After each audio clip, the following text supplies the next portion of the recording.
Hello दोस्तों, नमस्कार। आइए, स्वागत है आप सबका चंद्रा आईएएस के इस प्लेटफॉर्म पर। संविधान की क्लास चल रही है। मूल अधिकार आज चैप्टर शुरू होगा, आपका एक नया चैप्टर जिसको आप मूल अधिकार कहते हैं, फंडामेंटल राइट कहते हैं। आज वही शुरुआत करेंगे, चूँकि अगली क्लास जो हो चुकी है, एक क्लास पिछली जो हो चुकी है वो प्रस्तावना की क्लास थी। आप लोग उस पिछले वीडियो को देखें और जो भी सवाल हो उसको पूछिए, उसको हम उस पर डिस्कस करेंगे। जो भी उस पर सवाल हो आप उस पर कमेंट बॉक्स में जाइए, जो कमेंट करना हो कमेंट करिए। जो ऑफलाइन देख रहे हैं, ऑफलाइन पढ़ रहे हैं, उन लोगों के लिए भी व्यवस्थाएं हैं। खैर, आज जो संविधान की क्लास चलेगी, जो भारतीय राज्य व्यवस्था की, पहली क्लास में हमने भारतीय राज्य व्यवस्था के बारे में आपको सारी चीज़ें क्लियर कर दी। अब चलिए आज एक नया टॉपिक चलाते हैं जिसको हम कहते हैं मूल अधिकार। मूल अधिकार ये बहुत इंपॉर्टेंट टॉपिक है मित्रों, ध्यान रखिएगा। इसको कहीं कहीं मौलिक अधिकार भी कहा जाता है। मौलिक अधिकार मित्रों, एक चीज ध्यान देना है आपको, कुछ चीजें बहुत टेक्निकल हैं, उसको हम आपको समझाते चलेंगे और आप लिखते चलिएगा एक एक चीजें। मूल अधिकार या मौलिक अधिकार का है, ये है क्या, इसको भी समझाएंगे। देखिए, अब संविधान का जो भाग 3 है, भाग 3 ध्यान रखिएगा, ऐसे ही 3 लिखिएगा, वो वाला 3 नहीं। भाग 3 जो कि अनुच्छेद 12 से लेकर के 35 तक दिया गया है, इसको संविधान में मूल अधिकार की संज्ञा दी गई है। ठीक है, 12 से 35 तक में जो प्रोविजन दिया गया है संविधान के भाग 3 अनुच्छेद 12 से लेकर के 35 तक मूल अधिकारों से संबंधित प्रावधान दिए गए हैं। ठीक है, अब आगे देखते हैं ये है क्या, एक एक चीज का डिफिनेशन देखते हैं, एक एक चीज को क्लियर करते हैं मित्रों। ये है क्या, सवाल आपसे पूछा जाएगा कि आखिर what is the definition of fundamental right. आप क्यों कहते हैं फंडामेंटल राइट, क्या है मूल अधिकार। अरे भाई, लिखा तो है मूल, लिखा है मौलिक, लेकिन क्या है, what is the definition of fundamental right. तो आप क्या कहेंगे कि देखिए, बहुत से लोग कहते हैं कि ऐसे अधिकार, इसको देख लीजिए, मूल का मतलब जो बहुत आवश्यक अधिकार है। जब संविधान बना तो संविधान निर्मात्री सभा में यह डिस्कस हुई ये बातें कि आखिर ऐसे कौन कौन से अधिकार हैं जो व्यक्ति को तात्कालिक आवश्यक है, तुरंत आवश्यक है। तो जो तुरंत आवश्यक अधिकार थे, जिन अधिकारों को व्यक्ति के सर्वांगीण विकास के लिए बहुत आवश्यक समझा गया, उनको मूल अधिकारों की श्रेणी में रख दिया गया। जिनको बहुत आवश्यक तुरंत के लिए नहीं समझा गया, बाद में राज्य की कैपेबिलिटी को देखते हुए, उस पर डिपेंडेंसी को देखते हुए उसको सेपरेट कर दिया गया, वो हमारे और अधिकारों में चले गए, चाहे नीति निर्देशक तत्व हो, चाहे संविधान के अन्य भाग हो। लेकिन ध्यान रखिएगा, मूल अधिकार वही अधिकार दिए गए आपको जो व्यक्ति को या भारत के नागरिकों को संविधान बनने के बाद तुरंत आवश्यक थे। और दूसरी चीज ध्यान रखिए, ऐसे अधिकार जो व्यक्ति के, ध्यान रखिएगा, व्यक्ति के सर्वांगीण विकास के लिए क्या हैं, आवश्यक हैं। एक तो ये पॉइंट हुआ। दूसरा मित्रों, अब चूंकि यहां पे कंफ्यूजन ये है कि हर व्यक्ति कहता है सर्वांगीण विकास के लिए the development from all corner. All corner का मतलब व्यक्ति के जीवन से जुड़े हुए हर कॉर्नर, चतुर्मुखी विकास के लिए आवश्यक है। जिन अधिकारों को अगर न दिया गया तो व्यक्ति का विकास रुक सकता है, और वो विकास जो उसके जीवन की मूल उद्देश्य में आता है, उन उद्देश्यों के विकास के लिए जो अधिकारों की आवश्यकता है उसे ही मूल अधिकार कहते हैं। एक तो ये पॉइंट हुआ। दूसरा पॉइंट मित्रों क्या हो सकता है, दूसरा पॉइंट हम यहाँ से निकाल सकते हैं मूल अधिकारों को, क्योंकि ध्यान रखिएगा, हमें किसी प्लेटो और अरस्तू की गुलामी नहीं करनी है, हमें अपनी परिभाषा स्वयं भी बना लेनी है। ये क्या कह रहा है, दूसरा पॉइंट हम निकाल सकते हैं कि चूंकि आप पढ़ते हैं कि मूल अधिकारों के उल्लंघन होने पर कोई व्यक्ति सुप्रीम कोर्ट या हाई कोर्ट जा सकता है, चाहे वो अनुच्छेद 32 हो, चाहे अनुच्छेद 226 हो। तो ध्यान ये रखना है, आखिर क्यों जा सकता है, क्यों इतना बड़ा आपको अधिकार दिया गया कि जैसे ही आपके मूल अधिकारों का उल्लंघन हुआ आप क्या कर सकते हैं, आप मूव कर सकते हैं कहां पर, सुप्रीम कोर्ट या High Court. You have the right to move the supreme court और हाई कोर्ट। क्यों, इस वजह से मित्रों कि चूंकि ये जो मूल अधिकार है 12 से 35 तक, ये राज्य हमें देने की गारंटी देता है।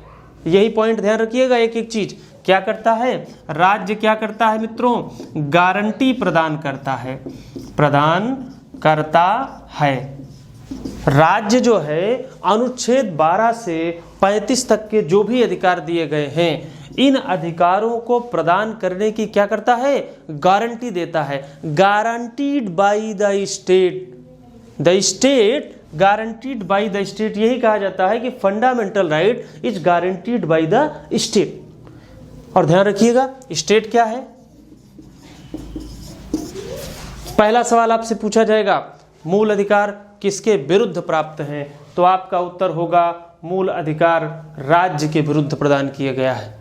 किसको प्रदान किया गया है, भारत की जनता हो या व्यक्ति हो, चूंकि कई सारे मूल अधिकार ऐसे हैं जो नागरिकों को मिले हैं, बहुत सारे मूल अधिकार ऐसे हैं जो नागरिकों और विदेशियों सबको मिले हैं। तो ध्यान रखिएगा, आपसे सवाल पूछेगा मूल अधिकार किसके विरुद्ध प्राप्त है, तो मूल अधिकार आपको राज्य के विरुद्ध दिया गया है। क्यों दिया गया है, चूंकि छीनता कौन है आपका मूल अधिकार, राज्य ही छीनता है।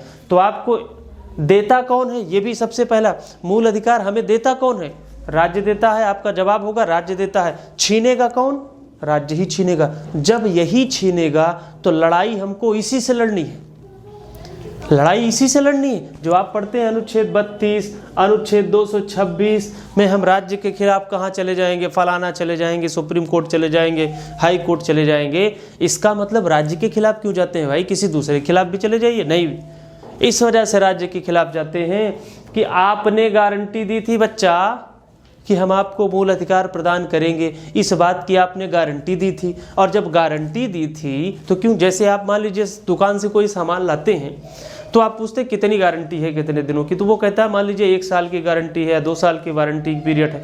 अगर विद इन दिस टाइम वो सामान खराब हो जाता है तो आप चढ़ लेते हैं दुकानदार के ऊपर। क्यों, कहते हैं कि चूंकि इस बात की आपने क्या दी थी, गारंटी दी थी, इसीलिए आपके पास इतना राइट हो जाता है कि आप इन्फोर्स करा लेते हैं। कहाँ तरह आप ये भी कहते हैं कि अगर आप नहीं देंगे तो मैं आपके खिलाफ मुकदमा कर दूंगा। इसका मतलब क्या है कि आपके पास इतने अधिकार हो जाते हैं कि आप उसको न्यायालय से भी मांग सकते हैं उन अधिकारों को। क्यों, चूंकि उस व्यक्ति ने उस सामान को देते समय इस बात की गारंटी दी थी। इसी तरीके से मूल अधिकार है। आप क्यों हाई कोर्ट और सुप्रीम कोर्ट जाते हैं, वहाँ इसलिए जाते हैं और वहाँ जा कर के आप मूल अधिकारों को प्रवर्तित कराने की रिट पारित करा लेते हैं। इस वजह से करा लेते हैं मित्रों कि चूंकि राज्य आपको मूल अधिकार प्रदान करने की क्या दे रहा है, गारंटी दे रहा है। ठीक है, तो आप ये समझ गए होंगे, पूरी उम्मीद है कि मूल अधिकार दो, इसकी डेफिनेशन एक तो हो गई, एक तो ऐसे अधिकार जो व्यक्ति के सर्वांगीण विकास के लिए आवश्यक है, दूसरा जो मुख्य है, अगर आप वहाँ से कंफ्यूज हो तो दूसरा ये है कि ऐसे अधिकार जिनको प्रदान करने की राज्य हमें क्या देता है, गारंटी देता है।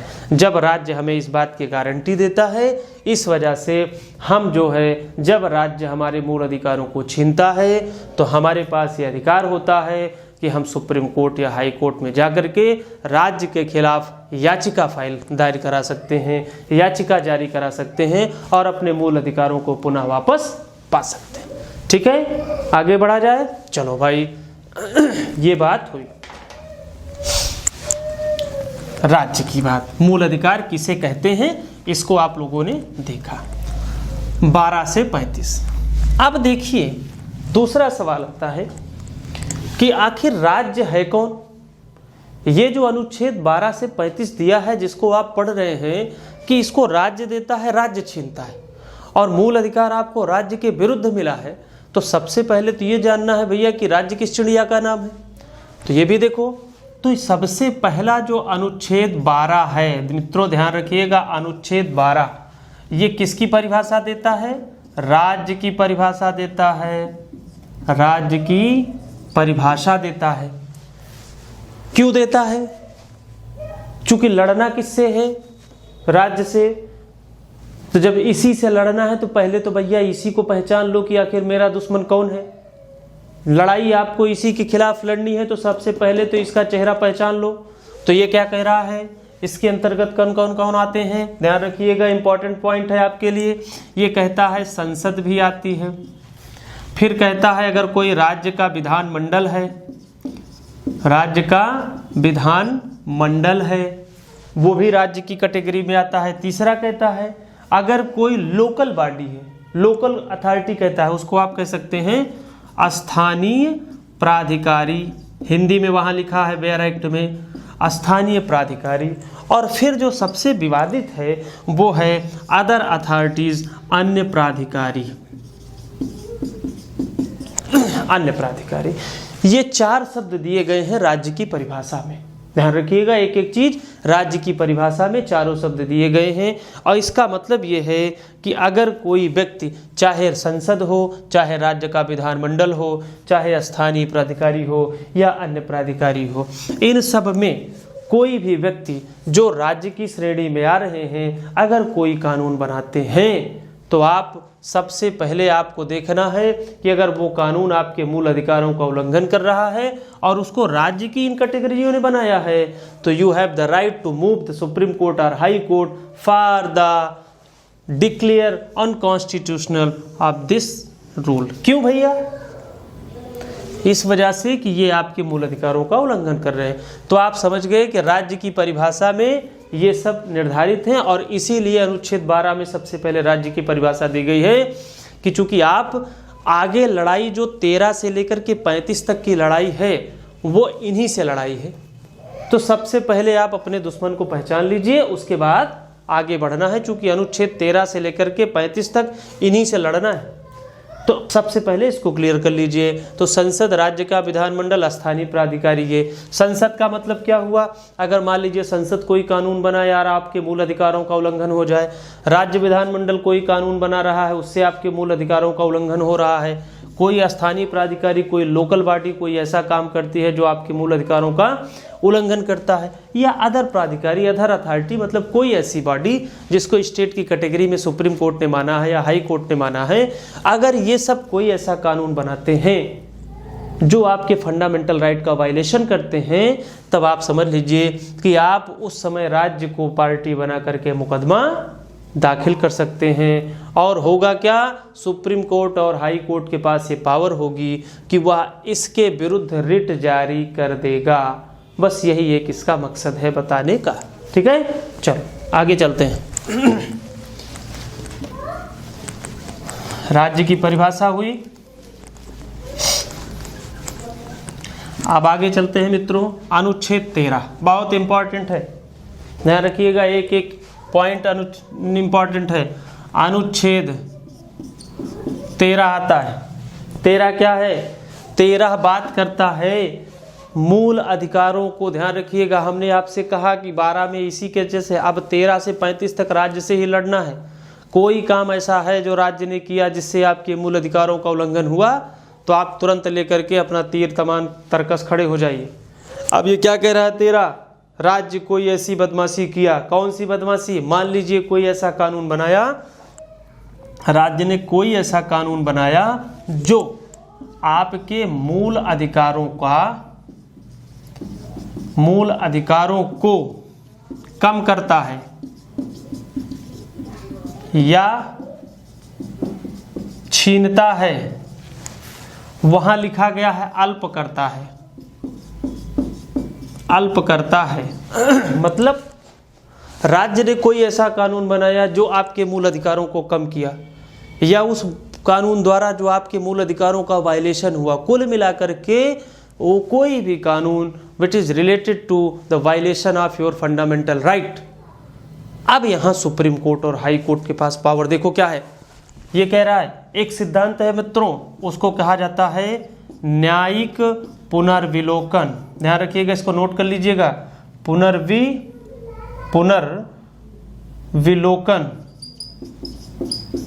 न्यायिक पुनर्विलोकन का सिद्धांत, that is called judicial review. English medium वाले ध्यान रखिएगा, it is called judicial review. न्यायिक पुनर्विलोकन का सिद्धांत अनुच्छेद 13 के अंतर्गत दिया गया है। इस सिद्धांत का मकसद यही है कि कोई भी कानून, चाहे वह, ध्यान रखिए क्या कह रहा है, चाहे वह संविधान कब बना? 26 नवंबर 1949 को संविधान बन के तैयार हो गया है। ये कह रहा है इस कानून के अंतर्गत, ये कह रहा है इस सिद्धांत के अंतर्गत कि अगर कोई कानून जो संविधान बनने के पहले संविधान बनने के पहले या संविधान बनने के बाद। संविधान यहाँ बना, इसके पहले चाहे बना हो चाहे इसके बाद बना हो। अगर कोई कानून 26 नवंबर 1949 के चाहे पहले बन रहा हो चाहे बाद में बन रहा हो, वह कानून अगर किसी व्यक्ति के मूल अधिकारों को छीनता है, कम करता है, तो क्या होगा? तो न्यायिक पुनर्विलोकन के सिद्धांत के तहत सुप्रीम कोर्ट और हाई कोर्ट के पास ये पावर दी गई है कि उस कानून को क्या कर दे? उस कानून को शून्य घोषित कर दे या असंवैधानिक घोषित कर दे। मित्रों ध्यान रखिएगा, या असंवैधानिक घोषित कर दे। कुल मिलाकर के अनुच्छेद 13 आपके protection of the fundamental right के लिए बना। ये ढाल है, हमारे फंडामेंटल राइट की ढाल है अनुच्छेद 13। क्यों ढाल है? चूंकि यह आपको उन वायरस से बचाता है जो वायरस आपके मूल अधिकारों को कम करते हैं। मान लीजिए कोई वायरस फैलाया गया संसद द्वारा, कोई वायरस फैलाया गया किसी आदेश द्वारा, चाहे वो एग्जीक्यूटिव ऑर्डर हो, कार्यपालिकी आदेश हो, या कोई आदेश आ जाए, या मान लीजिए राज्य ने कोई ऐसा कानून बनाया जो आपके मूल अधिकारों को कम करता है, छीनता है, कुछ भी करता है, तो ये जो है अनुच्छेद 13 एक ढाल बन के खड़ा है आपके लिए। कौन सी ढाल बन के खड़ा है? ये ढाल बन के खड़ा है कि ये सुप्रीम कोर्ट और हाई कोर्ट को आगे कर देगा, और Supreme Court, High Court has empower to declare the null and void of that law that is made by the parliament और एनी अदर स्टेट। ध्यान रखिएगा, चाहे वो किसी द्वारा बनाया गया हो, किसी ने अगर वो कानून बनाया है और अगर वो आपके मूल अधिकारों पर तनिक भी अटैक करेगा, then High Court and Supreme Court and High Court has empower to declare the null and void of that law.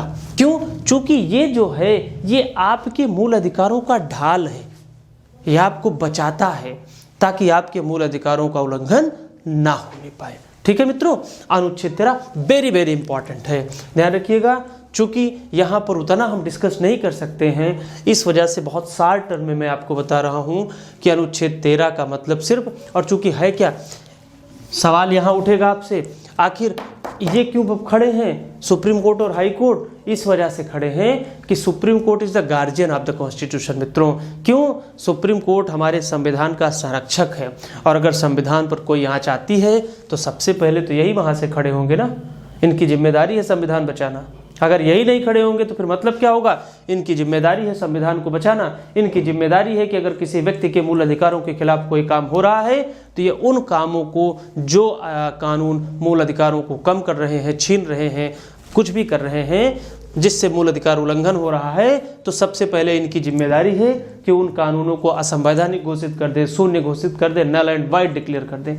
ठीक है मित्रों, तो अनुच्छेद 13 को हम यही खत्म करते हैं, क्योंकि यहाँ पर पूर्णतया बताना संभव नहीं है। एक चीज पूछा जाता है आपसे, विधि की परिभाषा कहाँ दी गई है? मान लीजिए किसी एग्जाम में आपसे पूछ लिया जाए, तो ध्यान रखिएगा विधि की परिभाषा भी अनुच्छेद 13 के अंतर्गत ही दी गई है। खास करके कोई भी व्यक्ति अगर पढ़ रहा है, ध्यान रखिएगा अनुच्छेद 13 के अंतर्गत, चूंकि यहाँ कानून की ही बात की जा रही है, और कानून की बात का मतलब है कि विधि की परिभाषा अनुच्छेद 13 के अंतर्गत ही दी गई है। मित्रों ध्यान रखिएगा, ठीक है। तो ये बात हुई अनुच्छेद 13 की। अब चलते हैं आपका अनुच्छेद 14। हमारा अनुच्छेद 14 से लेकर के 18, आर्टिकल 14 से लेकर के 18, 14 to 18 is related to right to equality, समानता का अधिकार। कौन सा अधिकार?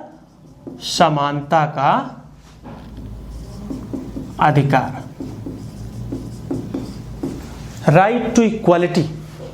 हमारे यहाँ बहुत सारे अधिकार दिए गए हैं, पहले 7 अधिकार दिए गए थे। ध्यान रखिएगा, संविधान में पहले हमारे 7 मूल अधिकार थे, लेकिन 44वें संविधान संशोधन द्वारा 1978 में एक मूल अधिकार को ख़त्म कर दिया गया, जो राइट टू प्रॉपर्टी था। अब वर्तमान में हमारे पास 6 ही मूल अधिकार बच रहे हैं, जिसका एक पहला खंड है अनुच्छेद 14 से लेकर के 18 तक, जो राइट टू इक्वालिटी की बात कर रहा है। क्या कह रहा है? समानता का अधिकार। अब आइए आर्टिकल 14 में देखते हैं, अनुच्छेद 14 देखते हैं। अनुच्छेद 14 कहता है, क्या कहता है यहाँ पर? The state shall not deny to any person equality before law और the equal protection of laws within the territory of India. यही इतनी बात कहता है, the state shall not deny, राज्य किसी को मना नहीं कर सकता। और ध्यान रखिएगा अनुच्छेद 14, state shall not deny to any person, person शब्द का प्रयोग हुआ है, ध्यान रखिएगा। इसका मतलब पर्सन का मतलब चाहे वो देसी हो, चाहे विदेशी हो, चाहे भारत का नागरिक हो, चाहे विदेशी हो, ये अनुच्छेद 14 सबको मिला है मित्रों, ठीक है। तो ध्यान रखिएगा, अगर मान लीजिए एग्जाम में पूछ लिया जाए अनुच्छेद 14 किसको मिला है, नागरिक को या विदेशी को, तो दोनों को मिला है। चूंकि लिखा है the state shall not deny to any person to equality before law और the equal protection of laws within the territory of India. पूरे देश में, पूरे भारत के क्षेत्राधिकार के अंतर्गत अनुच्छेद 14 कहता है, राज्य को निर्देशित करता है कि किसी व्यक्ति के साथ कानूनी भेदभाव मत करिएगा। इक्वालिटी बिफोर लॉ क्या कहता है, विधि के समक्ष, अब आइए विधि के समक्ष समता, इसको आप समानता भी कह सकते हैं, विधि के समक्ष समानता भी कह सकते हैं। तो क्या कह रहा है, विधि के समक्ष समानता, फिर कहता है या विधियों का समान संरक्षण। दो बातें अनुच्छेद 14 बता रहा है, the state shall not deny to any person to equality before law और the equal protection of laws. कहां पर, पूरे भारत में। दो बात कर रहा है। देखिए, सबसे पहले तो कहा अनुच्छेद 14 के अंतर्गत राज्य किसी हर व्यक्ति के साथ क्या करेगा, विधि के समक्ष समानता। विधि का मतलब कानून, कानून के समक्ष समानता, कानून के समक्ष हर व्यक्ति को क्या रखेगा, समान रखेगा। तो देखो कैसे झूठ बोल रहा है अनुच्छेद 14, सीधे सीधे इस ससुरा कह रहा है कि अनुच्छेद 14 में कि सबको बराबर रखा जाएगा, सबके लिए एक समान कानून होगा। क्या है, क्या नेताजी को अलग सुविधा मिल रही है, राष्ट्रपति को विशेषाधिकार दिया गया, राज्यपाल को विशेषाधिकार दिया गया, जज साहब अलग से विशेषाधिकार लिए बैठे हैं, संसद सदस्य अलग से विशेषाधिकार लिए बैठे हैं, रिजर्वेशन अपनी तरह बैठा हुआ है, महिलाओं को अलग से विशेष व्यवस्था दी गई है। तब का ये झूठ बोल रहा है भाई कि हम कानून के समक्ष सबको समान रखेंगे। कह तो यही रहा है, विधि के समक्ष समानता, कोई कानून बना उसके समक्ष समान रखेंगे। इसका मतलब सीधे सीधे 14 झूठा है। मैं तो यही कहता हूँ झूठा है, लेकिन एक टेक्निकलिटी इसने रखी है। चूंकि जानते हैं कानून बनाना है, राज्य को चलाना है, तो कुछ ना कुछ तो बेवकूफ़ बनाया ही जाएगा लोगों को। तो इसने कहा नहीं नहीं नहीं नहीं, ये नहीं कर सकेंगे, चूंकि वोट लेना है, ये नहीं कर पाएंगे। ये वाला करते हैं पहले, विधियों का समान संरक्षण। क्या करते हैं, डिवाइड एंड रोल करते हैं। ये कम अंग्रेज नहीं है, ये अंग्रेजी भी यही करते थे, ब्रिटिशर्स भी, ये भी यही कर रहे हैं। ये कह रहे हैं डिवाइड एंड रोल करेंगे। क्या करेंगे, एक विधि नहीं बनाएंगे, कई सारी विधियां बना देंगे।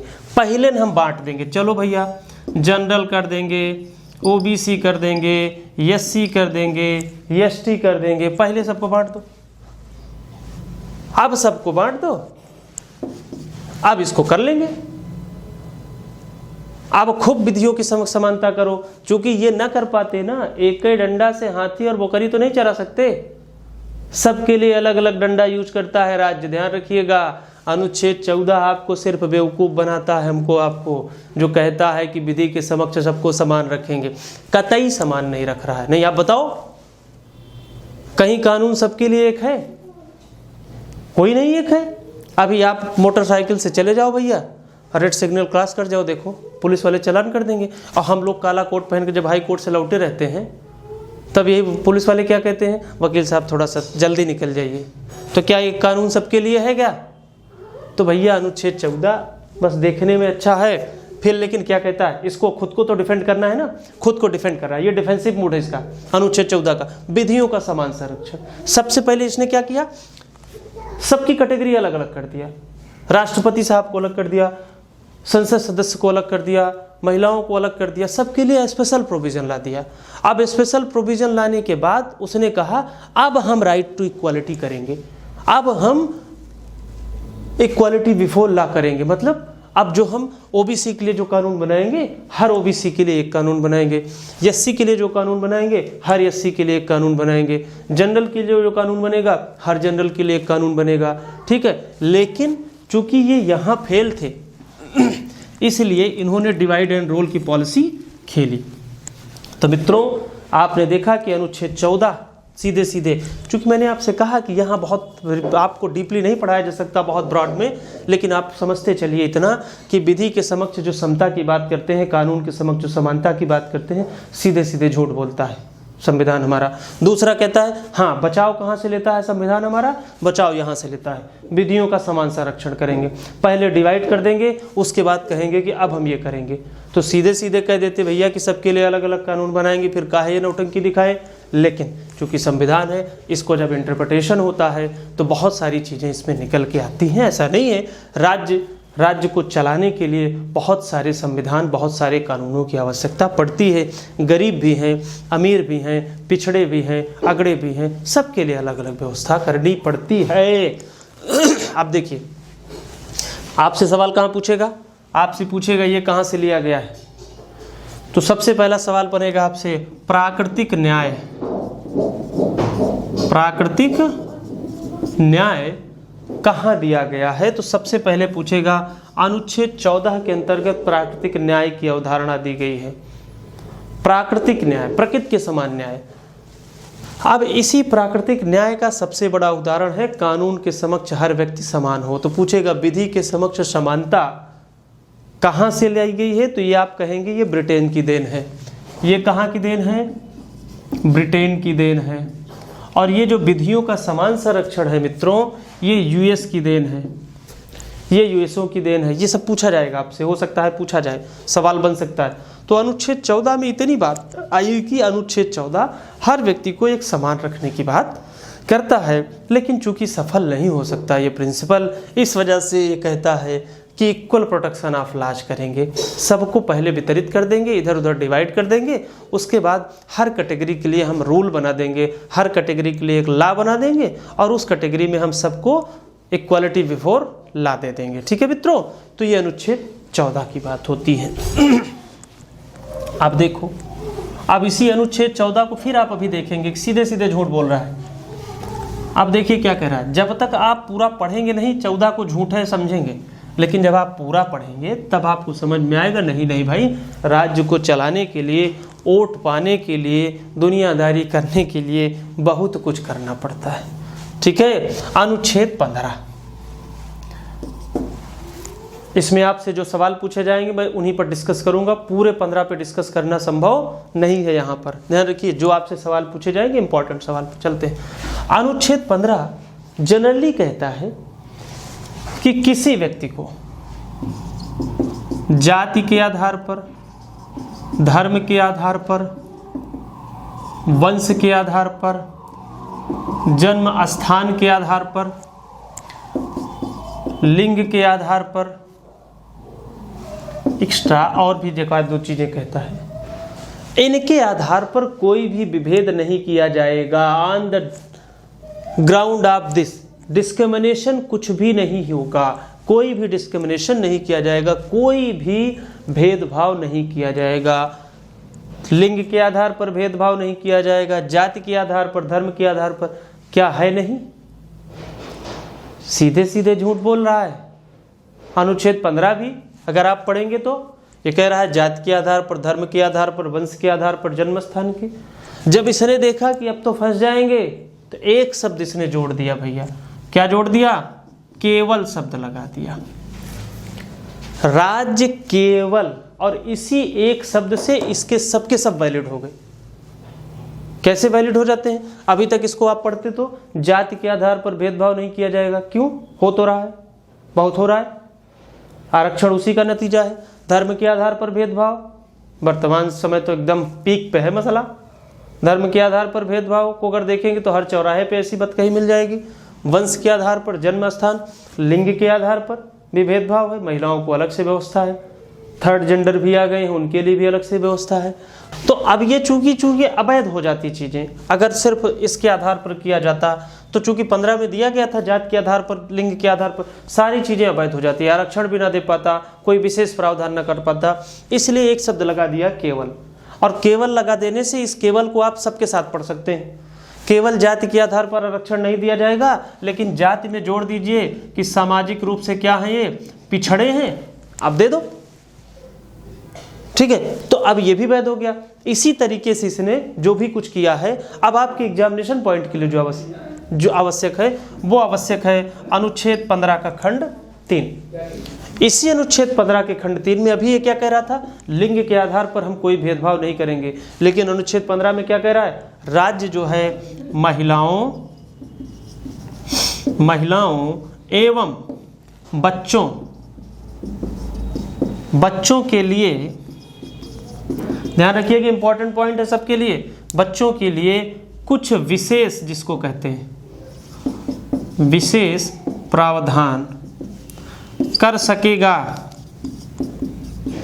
ध्यान रखिएगा, महिलाओं एवं बच्चों के लिए विशेष प्रावधान कर सकेगा, मतलब ये कहा गया है कि आपको, राज्य को आप नहीं रोक सकते अगर वह महिलाओं एवं बच्चों के लिए कुछ विशेष प्रावधान कर रहा है तो। और अभी तक क्या कह रहा था, लिंग के आधार पर कोई भेदभाव नहीं करेगा। तो आप ध्यान रखिएगा, अगर कभी पूछा जाए कि क्या 15 जो है 15(3) अनुच्छेद 14 का उल्लंघन कर रहा है, क्योंकि वहां तो सबको समान रखने की बात हो रही थी, यहाँ भी कह रहे हैं कि केवल लिंग के आधार पर भेदभाव नहीं करेंगे, नहीं, तो आप ये कतई नहीं कहेंगे, आप ये सीधे कह देंगे कि अनुच्छेद 15 और 16 जो है अनुच्छेद 14 का एक विशेष प्रावधान है। इतना कह करके बात खत्म कर दीजिए, झगड़ा मोल लेने की जरूरत नहीं है किसी से। वास्तविकता तो कुछ और ही है, लेकिन ध्यान रखिए अनुच्छेद 15(3) इसकी बात कर रहा। उसके बाद जो 15 का एक प्रावधान और है, 15 का 4, वो एक बात कर रहा है, वो SC और ST के जो पिछड़े वर्ग हैं, सामाजिक रूप से अनुसूचित जाति और जनजाति के जो पिछड़े वर्ग हैं, उनके लिए एडमिशन में आरक्षण की बात करता है। प्रवेश में आरक्षण, किसी एडमिशन में, कोई भी एडमिशन हो, स्कूल कॉलेज कहीं का एंट्रेंस एग्जाम हो, उनके स्पेशल प्रोविजन की बात करता है ये SC ST के, कि उनको एडमिशन में रिजर्वेशन दिया जाएगा, अनुच्छेद 15 का 4 कहता है। और ध्यान रखिएगा, अभी मोदी जी ने जोड़ दिया है एक EWS, इकोनॉमिक वीकर सेक्शन, जो आर्थिक रूप से पिछड़े वर्ग हैं, उनके लिए भी स्पेशल प्रोविजन, जो आप 10% आरक्षण देखते हैं, वो भी अनुच्छेद 15 में लास्ट में जोड़ दिया गया है। तो इस हिसाब से आपने देखा कि यहाँ तो ये साहब कहते थे कि कोई विभेद नहीं किया जाएगा, लेकिन आगे लाइन से आप देख रहे हैं कि लगातार झूठ बोल रहे हैं, ठीक है। लेकिन इनके झूठ को झूठ ना कहा जाए, आप ये कह दीजिए कि भैया इनके लिए स्पेशल प्रोविजन है। सारी वोट की राजनीति है, हम उस पर नहीं जाना चाहते, लेकिन सामाजिक रूप से जो पिछड़े हैं, सामाजिक रूप से जो लिंग के आधार पर, धर्म के आधार पर, जाति के आधार पर जो सामाजिक रूप से पिछड़े हुए लोग हैं, उनको आगे बढ़ाने का एक प्रावधान है। तो अनुच्छेद 15 को हम इतना ही रखते हैं। अगली बात हम आपसे अगले लेक्चर में करेंगे, और अगर कोई सवाल होगा तो आप लोग कमेंट बॉक्स में या वैसे जिसको पूछना हो आप सब लोग पूछिएगा, और उसका जवाब हम आपको देंगे, एक एक चीज़ क्लियर करेंगे, ठीक है। बहुत बहुत धन्यवाद, खुश रहिए, मस्त रहिए, आगे बढ़िए और अच्छे से मेहनत करिए, क्योंकि उसका कोई शॉर्टकट नहीं है। हम आपको यहाँ शॉर्टकट भले पढ़ा दे रहे हैं मित्रों, लेकिन पढ़िए अच्छे से, ठीक है। तो चूंकि मजबूरियां हैं इस समय ऑनलाइन की, इस वजह से आपको हम पढ़ा दे रहे हैं, लेकिन इसको अच्छे से पढ़िए और जो ना समझ में आए उसको पूछिए, ठीक है। बहुत बहुत धन्यवाद।